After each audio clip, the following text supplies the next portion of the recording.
So given the current state of the world, I saw this article and figured it was worth talking about given how it could both positively and negatively affect the issue at hand. According to the article, a Florida sheriff, fed up with the spate of false school shooting threats, is taking a new tactic to try to get through to students and their parents. He's posting the mugshot of any offender on social media. I'm gonna be honest, as chessboard as this move could be for the kids with any grasp of how that may affect their future, there are also gonna be some kids that may be more compelled to make these false threats just for the publicity alone. Mugshots are glorified constantly, whether it's seeing people that are arrested and sexualizing them, or seeing them as cool like some have done the Donald Trump mugshot for example. There is a chance that the opposite outcome may occur, but who knows, homie may have been 2 steps ahead. 2 steps ahead.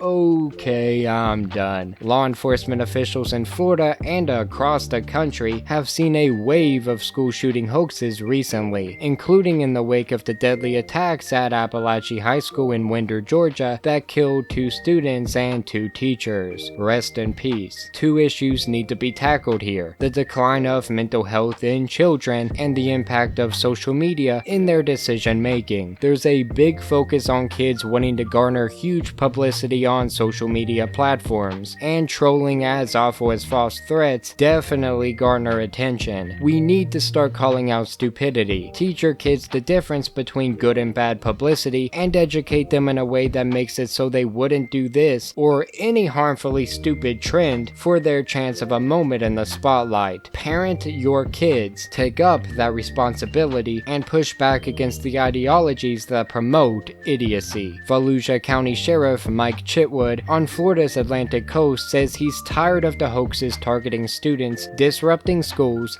and sapping law enforcement resources. In social media post Monday, Chitwood warned parents that if their kids are arrested for making these threats, he'll make sure the public knows. Since parents, you don't want to raise your kids, I'm gonna start raising them. Every time we make an arrest, your kid's photo is gonna be put out there, and if I can do it, I'm gonna perp walk your kids so that everybody can see what your kid's up to. His heart's in the right place here. A big issue in situations such as these is that parents are not doing their due diligence as they should. Channels such as Truly promote every harmful lifestyle I can imagine as equal and good within their own right. They aren't. But Trevor, it's my truth. There is no your truth. There is only the truth, and truthfully, many unconventional family dynamics are harmful for kids for a variety of reasons, especially when you put your lifestyle above your kids' well-being, justifying why it is good for them instead of actually living a life that puts them first without any goofy justifications needed. A big reason these lifestyles negatively affect children is because they are normally extremely inconsistent. Single mothers can be wonderful, don't get me wrong, but they can also bring a new man into the household constantly, so there's no meaningful paternal connection being formed, and if there is one,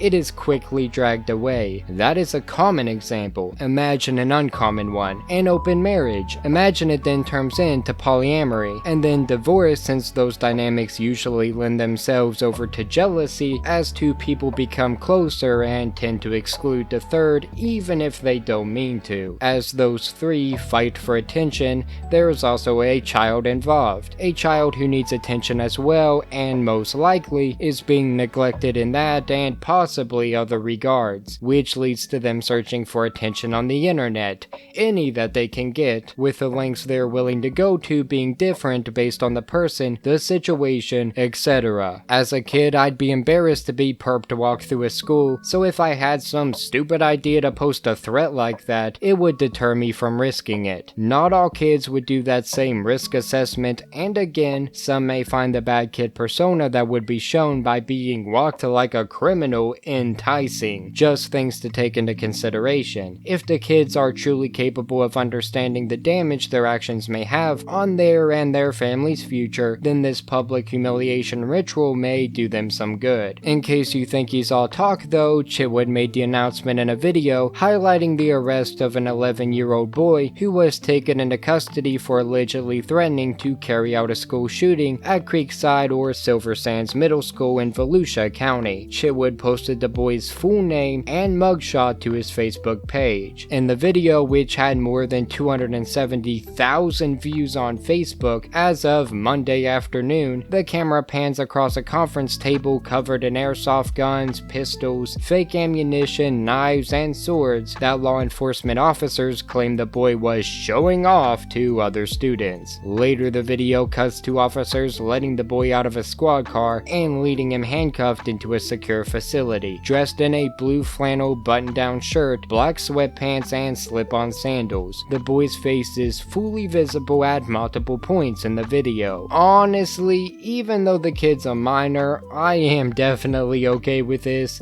It is legal given the fact that the boy committed a felony, and it will haunt not only him and his future, but his family as well, since you can't convince me that they shouldn't have some of the blame. In fact, the parents should be shown to the world as well, if not charged. We need to encourage parents to be parents, ensure to lock up weapons, drill trigger safety into their kids if they will have any possible access to weapons, drill home the value of human life, and how the butterfly effect would affect their future, so consequences need taken into consideration before actions are made. Even if I can't say for sure whether this will in fact solve the problem or cause more harm than good, I believe that taking steps to find out is a good idea. We have to try what we can to solve this problem. Threats towards kids is a dangerous thing to have a cry wolf effect about. And yet that's exactly what's happening on social media just about every day. Even where I currently live, there have been a lot of posts about students going, oh, I'm gonna go to this school, this school, this school, this school, this school, and I'm going to do this terrible, awful act. And then everybody shares it because they're scared for their kid, which, I mean, they have every right to be, but that is giving whoever posted this the attention that they want. And then when these acts don't happen,